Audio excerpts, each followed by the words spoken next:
हरे कृष्णा, दंडवत प्रणाम। आज हम भगवत गीता के अध्याय नंबर 2 से श्लोक नंबर 24 और 25 लेते हैं।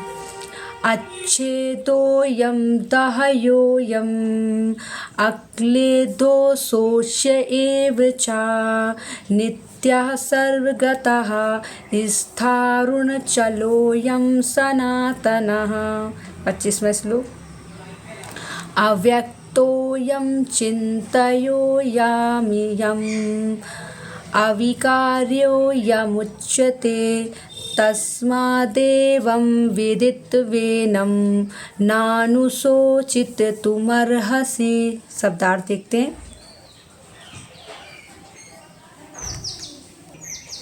अच्छेदः ना टूटने वाला, अयम यह आत्मा, अद्दः ना जलाया जा सकने वाला, अयम यह आत्मा, अक्लेद अघुलनशील, अशोष्य न सुखाया जा सकने वाला, एव निश्चय ही, च तथा, नित्यः शाश्वत, सर्वगतः सर्वव्यापी, स्थाणुः अपरिवर्तनीय अविकारी, अचलः जड़, अयम यह आत्मा, सनातनः सदैव एक सा,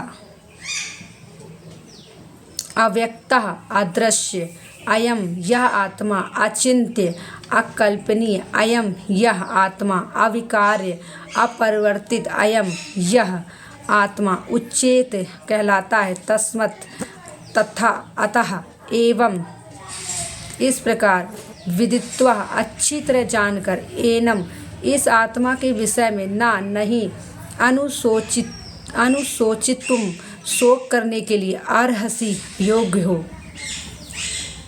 अन्वय।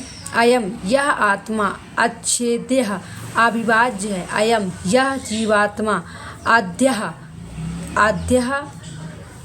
ना जलने वाला, अयम यह जीवात्मा अक्लेह ना ही गीला होने वाला, शोष्य एव च और ना सूखने योग्य है, अयम यह जीवात्मा नित्य नित्य सर्वगता सर्वत्र गमने करने पर भी स्थान स्थिर रहने वाला है, अचलः अचल अपरिवर्तनशील, स्थान सनातनः सनातन, अयम यह जीवात्मा अचिंत्य मन के लिए अगोचर है, अयम यह जीवात्मा अविकारी उच्चते कहा जाता है। तस्मत् अतः एनम इस जीवात्मा को ए विदिता इस प्रकार जानकर, अनुशोचितम शोक करने के ना अर्हसि योग नहीं है। अनुवाद। यह आत्मा अखंडित है तथा अघुलनशील है, इसे ना तो जलाया जा सकता है ना ही सुखाया जा सकता है। यह शाश्वत सर्वव्यापी अविकारी स्थिर तथा सदैव एक सा रहने वाला है। यह आत्मा अव्यक्त अकल्पनीय तथा अपरिवर्तनीय कहा जा सकता है। यह जानकर तुम्हें शरीर के लिए शोक नहीं करना चाहिए।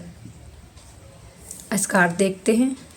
क्योंकि आत्मा इन शस्त्रों से सदा अप्रभावित रहता है, इसलिए आत्मा को इन नामों से जाना जाता है। तथा अच्छे, अद्यः, अद्या, अक्लेद, अशोष्य, एव शब्द सभी गुणों के साथ लगेगा, अर्थात निश्चित ही आत्मा को काटा, जलाया, भिगोया या सुखाया नहीं जा सकता।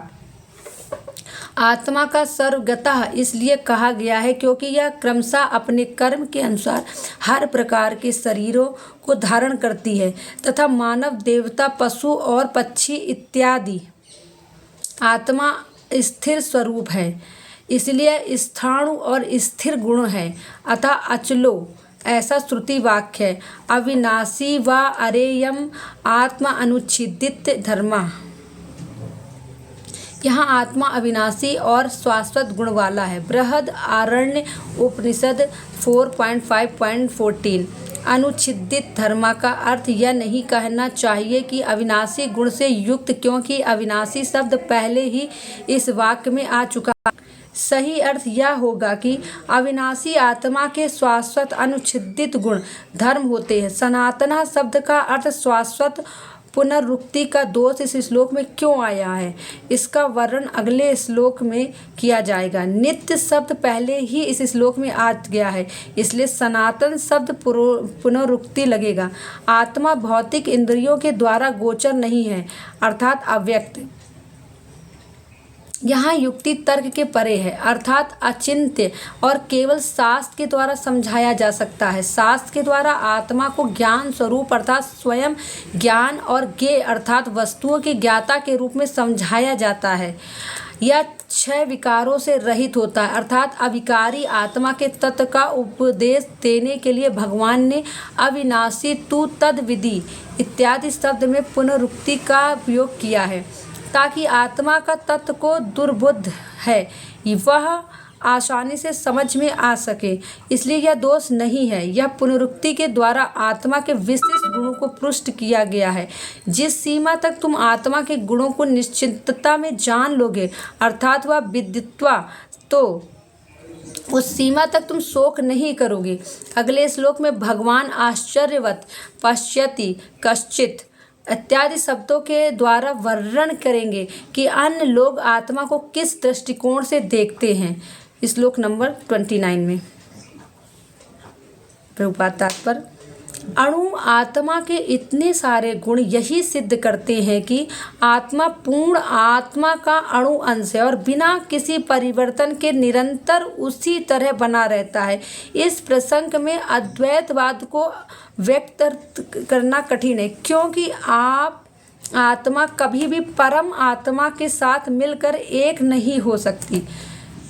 भौतिक कलमश से मुक्त होकर अणु आत्मा भगवान के तेज की किरणों की आध्यात्मिक स्फुलिंग बनाकर रहना चाह रहा है, किंतु बुद्धिमान जीव को भगवान की संगति करने के लिए वैकुंठ लोक में प्रवेश करता है। स्वर्गत शब्द महत्वपूर्ण है, क्योंकि इसमें कोई संशय नहीं कि जीव भगवान की समग्र सृष्टि में फैले हुए वे जल थल वायु पृथ्वी के भीतर तथा अग्नि के भीतर भी रहते हैं। जो यह मानता है कि वे अग्नि में स्वाहा हो जाते हैं वह ठीक नहीं, क्योंकि यहाँ कहा गया है कि आत्मा को अग्नि द्वारा जलाया नहीं जा सकता। अतः इसमें संदेह नहीं कि सूर्यलोक में भी उपयुक्त प्राणी निवास कर सकते हैं। यदि सूर्यलोक निर्जन हो तो सर्वगतः शब्द निरर्थक हो जाता है। जैसा कि पहले कहा जा चुका है, आत्मा इतना सूक्ष्म है कि इसे सर्वाधिक शक्तिशाली सूक्ष्मदर्शी यंत्र से भी नहीं देखा जा सकता। अतः यह अदृश्य है। जहाँ तक आत्मा के अस्तित्व का संबंध है, श्रुति के प्रमाणों के अतिरिक्त अन्य किसी प्रयोग द्वारा इसके अस्तित्व को सिद्ध नहीं किया जा सकता। हमें इस सत्य को स्वीकार करना पड़ता है, क्योंकि अनुभव गम्य सत्य होते हुए भी आत्मा के अस्तित्व को समझने के लिए कोई अन्य साधन नहीं है। हमें अनेक बातें केवल उच्च प्रमाणों के आधार पर माननी पड़ती। कोई भी अपनी माता के आधार पर अपने पिता के अस्तित्व को अस्वीकार नहीं कर सकता। पिता के स्वरूप को जानने का साधन या एकमात्र प्रमाण माता है। इस प्रकार वेदाध्ययन के अतिरिक्त आत्मा को समझने का अन्य उपाय नहीं है। दूसरे शब्दों में आत्मा मानवीय व्यवहारिक ज्ञान द्वारा अकल्पनीय है। आत्मा चेतन है और चेतन है। आत्मा चेतना है और चेतन है। वेदों के इस कथन को हमें स्वीकार करना होगा। आत्मा में शरीर जैसे परिवर्तन नहीं होते। मूलतः अविकारी रहते हुए आत्मा अनंत परमात्मा की तुलना में अणु रूप है। परमात्मा अनंत है और अणु आत्मा अति सूक्ष्म है। अतः अति सूक्ष्म आत्मा अविकारी होने के कारण अनंत आत्मा भगवान के तुल्य नहीं हो सकता। यही भाव वेदों में भिन्न भिन्न प्रकार से आत्मा के स्थायित्व की पुष्टि करने के लिए दोहराया गया है। किसी बात को दोहराना उस तथ्य को बिना किसी त्रुटि के समझने के लिए आवश्यक है। Thank you. हरे कृष्णा। प्रणाम।